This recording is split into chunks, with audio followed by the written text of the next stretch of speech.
Guys, मेरा नाम है असलान खान और आप देख रहे हैं इंटरनेक्शन। तो गाइस, आज की वीडियो बहुत ही मजेदार होने वाली, क्योंकि आज मैं रिएक्ट करने वाला हूँ China case study, how China become the world second largest economy.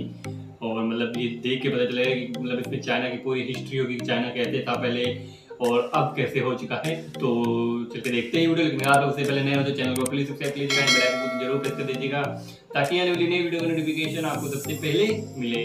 तो चल के देखते हैं वीडियो, फिर करेंगे उस पर बातें। तो लेट्स प्ले। जनसंख्या के हिसाब से दुनिया का पहला और क्षेत्रफल के हिसाब से दुनिया का चौथा सबसे बड़ा देश। इकोनॉमी के हिसाब से यूएसए के बाद चाइना आज दूसरे नंबर पर आता है। लेकिन चाइना हमेशा से ही इतना डेवलप नहीं था। 1980 तक चाइना काफी ज्यादा गरीब देशों में से एक हुआ करता था। ना तो उस वक्त चाइना की इकोनॉमी इतनी ज्यादा अधिक थी और ना ही वहाँ पर इतनी ज्यादा डेवलपमेंट थी। लेकिन फिर पिछले 30 से 35 वर्षों में चाइना ने ऐसा क्या किया कि दुनिया की दूसरी सबसे बड़ी इकोनॉमी बनकर उभर गई। बिल्कुल यार, ये सोचने वाली बात है। 1980 में वहाँ पर बहुत ही ज्यादा गरीबी थी। वर्ल्ड बैंक की एक रिपोर्ट के मुताबिक चाइना ने 1981 से 2012 के बीच 800 मिलियन यानी कि 80 करोड़ लोगों को गरीबी रेखा से ऊपर उठाया है। 1981 में चाइना का पॉवर्टी लेवल 81% था, जिसे 2012 आते आते 6.8% पर लाकर रख दिया। 2012 के बाद 6 वर्षों में 2018 तक वहां पर अब केवल 2% ही गरीब लोग रहते हैं। जबकि भारत में 1981 में चाइना के मुकाबले स्थिति ज्यादा बेहतर थी। लेकिन भारत में अभी भी 12.4% आबादी यानी कि 17 करोड़ लोग गरीबी रेखा से नीचे आते हैं। चाइना ने न केवल अपने लोगों की गरीबी दूर की, बल्कि कई चीजों में दुनिया का लीडर भी बना दिया। आज दुनिया की 25% इलेक्ट्रिसिटी अकेले चाइना प्रोड्यूस करता है। दुनिया में सबसे अधिक हाइड्रो इलेक्ट्रिसिटी प्रोड्यूसर में भी चाइना नंबर 1 पर आता है। आपको शायद ये सुनकर हैरानी होगी, जो दूसरे नंबर पर सबसे ज्यादा हाइड्रो इलेक्ट्रिसिटी प्रोड्यूस करने वाला देश है यानी कि ब्राजील, चाइना उससे 50% अधिक हाइड्रो इलेक्ट्रिसिटी प्रोड्यूस करता है। तो सोचिए जरा, पहले और दूसरे नंबर में ये कितना बड़ा गैप है। यानी कि चाइना तकरीबन दोगुनी इलेक्ट्रिसिटी प्रोड्यूस करता है ब्राजील की अपेक्षा। दुनिया में कोल प्रोड्यूसर में चाइना नंबर 1 पर आता है। दुनिया का लगभग 50% कोल अकेले चाइना प्रोड्यूस करता है। दुनिया की 48% स्मार्टफोन मार्केट पर अकेले चाइनीज स्मार्टफोन कंपनियों का कब्जा है। दुनिया के 70% मोबाइल फोन अकेले चाइना प्रोड्यूस करता है। दुनिया का 50% स्टील अकेले चाइना प्रोड्यूस करता है। जब इतना स्टील प्रोड्यूस करता है तो उसकी खपत के हिसाब से दुनिया की 33% कार अकेले चाइना प्रोड्यूस करता है। इस धरती का 50% एप्पल यानी कि सेब अकेले चाइना प्रोड्यूस करता है। और सबसे अधिक एप्पल प्रोड्यूस करने में दूसरे नंबर पर यूएसए आता है, जो कि दुनिया का मात्र 6% एप्पल प्रोड्यूस करता है। तो आप नंबर 1 और नंबर 2 की इस पोजीशन में ये डिफरेंस देख सकते हो। दुनिया का 60% से भी अधिक सीमेंट अकेले चाइना प्रोड्यूस कर रहा है। इसकी वजह थी कि 2011 से 2013 के बीच 3 वर्षों में चाइना ने जितना सीमेंट इस्तेमाल किया है, अमेरिका ने उतना सीमेंट पूरी 20वीं शताब्दी में नहीं किया। मतलब है कि चाइना में 2011 से 2013 के बीच इतना ज्यादा मैसिव इंफ्रास्ट्रक्चर मैन्युफैक्चर हुआ है कि 1901 से 2001 तक अमेरिका भी उतनी ज्यादा मैन्युफैक्चरिंग नहीं कर पाया है। दुनिया में यानी कि सोना प्रोड्यूस करने में भी चाइना नंबर 1 पर आता है। दुनिया का 13% सोना अकेले चाइना प्रोड्यूस कर रहा है। तो आप इन सभी बातों से अंदाजा लगा सकते हो कि चाइना जिस भी चीज को प्रोड्यूस कर रहा है वो मैसिव और लार्ज स्केल पर ही होता है, और फिर पूरी दुनिया उस चीज का मुकाबला ही नहीं कर पाती है। यही नहीं, दुनिया की 70% खिलौने अकेले चाइना प्रोड्यूस कर रहा है। दूसरे नंबर पर आता है यूएसए, जो केवल दुनिया के 2% खिलौने ही प्रोड्यूस कर रहा है। दुनिया की 40% बिल्डिंग इंडस्ट्री यानी कि समुद्री जहाज बनाने वाली इंडस्ट्री पर अकेले चाइना का कब्जा है। चाइना जिस भी फील्ड में उतरता है तो पूरी दुनिया को लगभग उस चीज में डोमिनेट ही कर देता है। मतलब है कि चाइना में हर चीज इतनी ज्यादा लार्ज स्केल पर प्रोड्यूस की जाती है कि दुनिया उसका मुकाबला ही नहीं कर पाती है।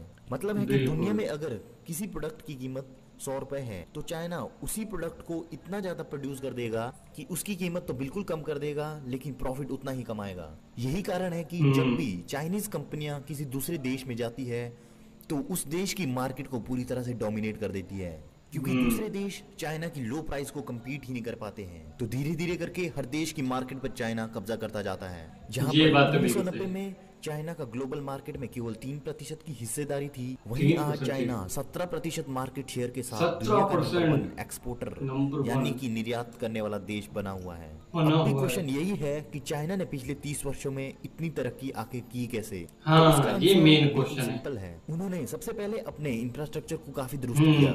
चाइना में इस वक्त दुनिया का बेस्ट इंफ्रास्ट्रक्चर मौजूद है। वहाँ पर दुनिया की सबसे बेस्ट फ्लाईओवर्स, ब्रिजेस, हाईवेज और 24/7 इलेक्ट्रिसिटी मौजूद है।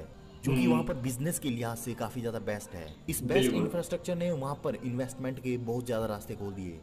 अब देखिए जरा, भारत में भी मेक इन इंडिया का नारा तो खूब चलता है, लेकिन असल में ये कितना कारगर है। यहाँ पर भारत में ना तो अच्छी सड़कें हैं, ना 24/7 इलेक्ट्रिसिटी की सुविधा है, ऊपर से इलेक्ट्रिसिटी की कॉस्ट भी ज्यादा है।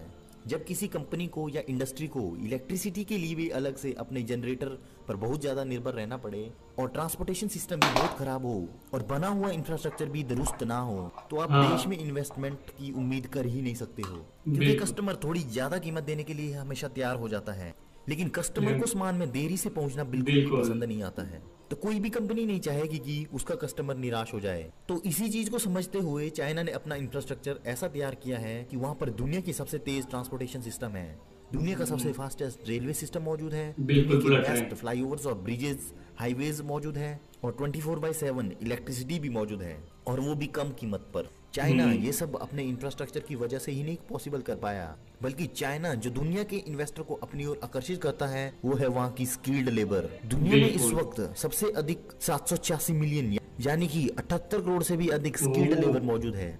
अब लेबर तो भारत में भी मौजूद है और चाइना से सस्ती भी है, लेकिन भारत में स्किल्ड लेबर मौजूद नहीं है, क्योंकि भारत का एजुकेशन सिस्टम स्किल डेवलपमेंट पर फोकस नहीं करता है, जबकि चाइना ने 1980 से ही वहां पर स्टूडेंट के स्किल डेवलपमेंट पर फोकस किया। जहां भारत में कुछ गिने चुने स्किल्ड वर्कर है भी, जितना काम वो 8 घंटे में कर लेते हैं, चाइना की स्किल्ड लेबर वही काम इसके आधे से भी कम समय में कर लेती है। ओह। यही वजह है कि आज दुनिया की लगभग हर एक कंपनी अपने प्रोडक्ट चाइना में मैन्युफैक्चर करवाती है, क्योंकि वर्तमान में इस वक्त चाइना यूएसए के बाद दुनिया की दूसरी सबसे बड़ी इकोनॉमी बन चुकी है। बिल्कुल। चाइना की GDP bye per capita income जो 1991 में, जहां भारत और चाइना की जीडीपी पर कैपिटा इनकम लगभग $1100 थी, लेकिन वर्तमान में चाइना की जीडीपी पर कैपिटा इनकम $10,000 है, यानी कि 7 लाख से भी अधिक है, जबकि बिल्कुल। भारत की पर कैपिटा इनकम मात्र $2134 है, यानी कि तकरीबन 1.5 लाख रुपए के बराबर है। तो सोचिए जरा, जो चाइना और भारत किसी वक्त प्रति व्यक्ति आय के मामले में बराबर हुआ करते थे, वहीं चाइना आज आज बहुत भारत है। से प्रति व्यक्ति आय के मामले में 5 गुना आगे निकल गया है। बिल्कुल। इसकी वजह वहाँ पर यह भी है कि चाइना में वहाँ की गवर्नमेंट ने पॉपुलेशन पर काफी ज्यादा कंट्रोल कर लिया है, लेकिन वहीं भारत की जनसंख्या हर साल 2.5 से 3 करोड़ की दर से बढ़ रही है। अब जिस देश की जनसंख्या इतनी तेजी से बढ़ रही हो, तो वो देश तरक्की कहाँ कर पाएगा। चाइना में उन्होंने केवल निवेश के द्वार ही नहीं खोले, बल्कि उन्होंने वहां पर हर एक चीज के लिए अलग अलग हब बना दिए, जिससे हाँ। कि कारोबार बढ़ाने में आसानी होती है। बिल्कुल। जैसे कि मान लो अगर आपको चाइना में मोबाइल फोन या फिर कोई भी इलेक्ट्रॉनिक्स डिवाइस मैन्युफैक्चर करवाना है, तो आपके लिए एक पूरी की पूरी सिटी ही इलेक्ट्रिकल कंपोनेंट की वहां पर अच्छा। बनाई गई है, पूरी यानी कि सिटी बना दी इलेक्ट्रिकल जाती है। कंपोनेंट का एक हब बना दिया गया है, जहां पर उससे रिलेटेड हर एक रॉ मटेरियल आपको बड़ी आसानी से मिल जाता है, जैसे कि रैम, रोम, कैमरा, प्रोसेसर, बैटरी आसानी से मिल जाती है, वो भी बहुत ही सस्ते दाम पर। वैसे ही ऑटोमोबाइल मैन्युफैक्चरिंग के लिए वहां पर अलग से हब बना दिया गया, और शिप बिल्डिंग के लिए अलग से हब बना दिया गया। उससे हुआ यूं कि ट्रांसपोर्टेशन का खर्चा बच गया। दूसरा, ट्रांसपोर्टेशन से रिलेटेड झंझट भी खत्म हो गई, क्योंकि अब एक ही जगह पे हर मिल एक जाए। सामान एक ही जगह पर मिल जाता है। जैसे कि शंघाई इकोनॉमी और ट्रेडिंग की सिटी मानी जाती है। बीजिंग और शेंजन वहाँ की इलेक्ट्रॉनिक्स मैन्युफैक्चरिंग हब माना जाता है, जहाँ पर सभी इलेक्ट्रॉनिक्स रिलेटेड सामान आपको बड़ी आसानी से मिल जाता है। टेंजिन को वहाँ की एरोस्पेस और ऑटोमोबाइल इंडस्ट्री का लीडर माना जाता है, जबकि गोंगजो सिटी में बहुत से मैन्युफैक्चरिंग जोन बने हुए हैं, जहाँ पर टूथपिक से लेकर ऑटोमोबाइल के पार्ट्स तक मैन्युफैक्चरिंग किए जाते हैं। इस तरह चाइना ने अपनी इकोनॉमी को मात्र 30 वर्षों में बॉटम से टॉप पर लेकर गए, जहाँ पर 1994 में $1 8.7 चाइनीज येन के बराबर था, यानी कि लगभग 9 येन के बराबर हुआ करता था, जो कि उसके बाद चाइना ने कभी भी डॉलर को येन के ऑपोजिट मजबूती हासिल नहीं करने दी, बल्कि 2018 आते आते $1 मात्र 6.9 येन, यानी कि तकरीबन 7 येन के बराबर ही है। वहीं भारत में 1994 में $1 31 रुपए के बराबर हुआ करता था, जो कि यहाँ पर रुकने के बजाय 40 रुपए अधिक हो गया है, यानी कि $1 72 रुपए के बराबर हो गया है। तो ये स्थिति हो गई है भारत में। चाइना की जीडीपी में मैन्युफैक्चरिंग इंडस्ट्री का लगभग 40% की हिस्सेदारी है। ऐसा नहीं है कि चाइना इतनी तरक्की कर गया है तो भारत इतनी तरक्की नहीं कर सकता है, भारत भी जरूर कर सकता है। आज वर्तमान में भारत की जीडीपी चाइना से ज्यादा तेजी से ग्रो कर रही है। बिल्कुल, ये बात ग्रोथ रेट 6.9% है, भारत का जीडीपी ग्रोथ रेट 7.1% है। लेकिन हमें जिन चीजों में चाइना से सीख लेकर सुधार करने चाहिए, वो है हमारा इंफ्रास्ट्रक्चर, अच्छी एजुकेशन वैसे भी अब हो भी रहा है ताकि धीरे धीरे जनरेशन इंफ्रास्ट्रक्चर। स्किल्ड अच्छा। वर्कर वाली हो, और इसके साथ हमें अपनी पॉपुलेशन पर भी कंट्रोल करना चाहिए। यही तीन चीजें इकोनॉमी को तेजी से ग्रो करने का मूल मंत्र है। तो आपको ये बिल्कुल। वीडियो कैसी लगी प्लीज कमेंट में लिखकर जरूर बताइएगा। तो यहीं पे ये वीडियो खत्म हो गई। काफ़ी बड़ी वीडियो थी, तकरीबन 10 मिनट की। बहुत ही अच्छी लगी ये वीडियो, और बहुत अच्छा एक चाइना की केस स्टडी पे लगा कि चाइना एक मतलब बहुत ही पूरेस्ट कंट्री से, एक गरीब कंट्री थी, जिसे 1980 में इंडिया एंड चाइना सेम ही थे, लेकिन per capita wise China India से भी पीछे था तब। और लेकिन आज भाई चाइना किस लेवल पे पहुंच गया है तो पूरी दुनिया को पता है।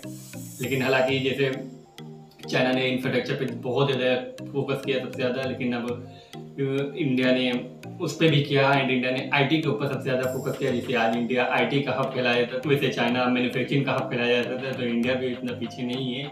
और हालांकि इसका 2-3 रीजन मुझे लगते हैं जितना मुझे समझ में आता है।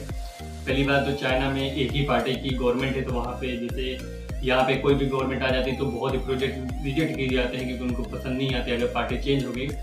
लेकिन वहाँ पे ऐसा नहीं है, वहाँ पे जिस पार्टी मतलब एक ही पार्टी है, अगर वो प्रोजेक्ट लॉन्च कर दे तो उसको कंप्लीट होना ही होना है, क्योंकि पार्टी में तो कोई उसको मतलब रोकेगा नहीं। तो ये भी एक मुझे लगता है इंडिया में मतलब स्किल्ड लेबर फोर्स के ऊपर फोकस कर रही है गवर्नमेंट। एजुकेशन पे भी काफ़ी अच्छा मतलब इन्वेस्ट किया है, और इंफ्रास्ट्रक्चर वैसे भी अब इंडिया का काफ़ी स्ट्रॉन्ग हो रहा है, मतलब ट्रेन भी हाई स्पीड रेलवे के ऊपर फोकस किया जा रहा है। और जैसे अब इंडिया में भी मतलब, और जैसे बताया कि जीडीपी ग्रोथ रेट वैसे भी इंडिया की आज बहुत ज़्यादा है, चाइना से ऑलमोस्ट डबल से कह सकते हैं। 2022 में 7% पे और चाइना के 3% पे, तो काफ़ी ज़्यादा है। और बाकी तो यार ये बहुत ही कमाल की वीडियो लगी। तो आप लोग प्लीज़ बताइए कि आपको ये वीडियो कैसी लगी। अगर आप लोगों को ये वीडियो पसंद है, वीडियो को लाइक करना है, अगर आप चैनल पर नए हो तो चैनल को प्लीज़ सपोर्ट कीजिए। तो मिलते हैं वीडियो में, तब तक के लिए गुड बाय।